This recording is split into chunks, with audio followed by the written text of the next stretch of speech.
రేపు జరగబోయే చండీ హోమంలో ప్రతి ఒక్కరు పేరు గోత్రనామాలు పంపించండి.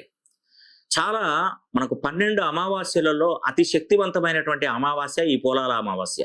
అది శ్రావణ మాసంలో చివరి అమావాస్య. చూడండి, శ్రావణ మాసంలో చివరి రోజు అమావాస్య ఉదయం 11:30 వరకు ఉంటుంది. ఆ తర్వాత మనం చండీ హోమం జరిపిస్తున్నాం. ఎందుకంటే ఈ చండీ హోమం అనేది కూడా భాద్రపద మాసంలో 7వ తారీఖున సంపూర్ణ చంద్రగ్రహణం భారతదేశంలో ఏర్పడుతుంది. పాక్షిక చంద్రగ్రహణం కాదు, సంపూర్ణ చంద్రగ్రహణం. కాబట్టి ఇట్టి చంద్రగ్రహణానికి ఈ అమావాస్యకి మధ్యలో చండీ హోమం గనక జరిపించుకుంటే సకల కార్యసిద్ధి జరుగుతుందని మనకు తారపత్ర గ్రంథాలు చూపెడుతున్నాయి. కాబట్టి రేపు సాయంకాలం తప్పకుండా అందరికీ అందుబాటులో ఉండాలని అతి తక్కువ ఫీజులో 500 రూపాయలలో ఆ చండీ హోమం అనేది జరిపించడం, ఆ తర్వాత ఆ వీడియో అనేది కూడా మీకు పంపించడం. మనోవాంఛ ఫలసిద్ధిరస్తు. మీరు ఏదైతే కోరుకుంటారో, ఏదైతే కావాలని అనుకుంటారో అది ఖచ్చితంగా మీకు జరిగి తీరుతుంది.